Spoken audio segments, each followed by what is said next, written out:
কেউ যদি আমাদেরকে সামনাসামনি বেশি প্রশংসা করে ফেলে কি করব? তখন আমাদের চারটা করণীয়। বলেন কয়টা? চারটা। এক নাম্বার, সামনাসামনি যদি কেউ বাড়ায়া প্রশংসা করে, আপনি মনে মনে করবেন, বলেন আমার সাথে, আলহামদুলিল্লাহ। এই আলহামদুলিল্লাহ মানে কি? মানে আপনি খুশি হয়েছেন না। এই আলহামদুলিল্লাহ মানে আপনি খুশি হন নাই। এই আলহামদুলিল্লাহ মানে হলো যে আমার প্রশংসা করতেছে আল্লাহ, না না, প্রশংসা সব আপনার। আলহামদুলিল্লাহ, সমস্ত প্রশংসা আল্লাহর। তাহলে কোন ব্যক্তির আপনার প্রশংসা করতেছে, সামনাসামনি কি করবেন? তখন বলবেন, মনে মনে বলবেন, আলহামদুলিল্লাহ আলহামদুলিল্লাহ, মানে আল্লাহ প্রশংসা সব আপনার, আমার না। এ হলো এক নম্বর। দুই নম্বর, যিনি প্রশংসা করবে, আপনার সামনে যখন প্রশংসা করবে, তখন আপনি মনে মনে পড়বেন আস্তাগফিরুল্লাহ। পড়েন, কি পড়বেন?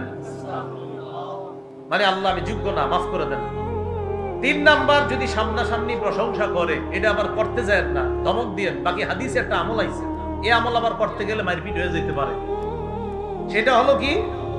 মুখে বালু মারা। মুখে কি মারা? এই যুগে যদি আপনি মুখে বালু মারেন, এই যে প্রশংসার কারণে মারছেন, বুঝবো না একদম কি বালি বললি কেন? আমি তোর তো ভালো কথা কইছি, তুই আমার মারছিস বালু। আসলে যে আপনি ভালো কথা কখনই বালু মারছেন এটা বুঝবে না। এগুলো আমি তোর ভালো চাইলাম আর তুই মারছ আমাদের বালু, এই কিন্তু বুঝবে না। মুসলিম শরীফের 3002 নম্বর হাদিস। আমাদের মাদ্রাসার পাঠ্যপুস্তক অনুসারে মোট হাদিস সংখ্যা হবে 3033টা।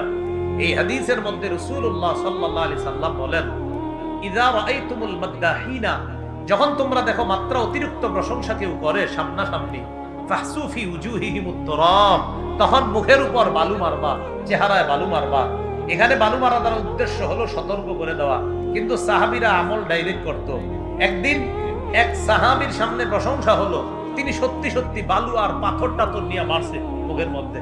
হযরতে ওসমান কয়, কি ব্যাপার, তুমি এরকম মারলা কেন? নবীজি মারতে কইছে তাই মারছি। তাহলে 3 নাম্বার, সতর্ক করা। বালু মারা দ্বারা উদ্দেশ্য কি করা? সতর্ক করা।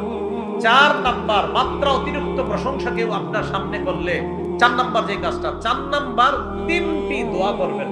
4 নাম্বার কাজ, মনে মনে কয়টি দোয়া করবেন? 3টি। আমার সাথে একবার বলেন, পরবর্তীতে শুধু বাংলাটা শিখে নেবেন। আগে আরবিটা যদি পারেন বলেন। বলেন, আল্লাহুম্মা লা তুআখিজনি বিমা ইয়াকুলুন ওয়াগফির লি মা লা ইয়ালামুন ওয়াজআলনি খায়রাম মিম্মা ইয়াজুন্নুন। এটা হলো আরবিটা। বলেন, হে আল্লাহ, তারা যা বলছে এই ব্যাপারে আমাকে পাকড়াও করবেন না। আল্লাহ, তারা যা জানে না এই ব্যাপারে আমাকে ক্ষমা করে দেন। আল্লাহ, তারা আমার ব্যাপারে যে ভালো ধারণা রাখে এর চাইতে আরো দামি আমারে বানায়া দেন। এই 3টা দোয়া করবেন সামনাসামনি যদি কেউ প্রশংসা করে। তাহলে আসেন মূল কথায় চলে যায় আমরা। 4 নাম্বার আমাদের দোষ হলো, কারো ব্যাপারে খারাপ ধারণা রাখা যাবে না। ভালো ধারণা রাখবো, রাখতে গিয়ে মাত্রা অতিরিক্ত প্রশংসা করব না। আল্লাহ কথাগুলা বোঝার তৌফিক দান করেন।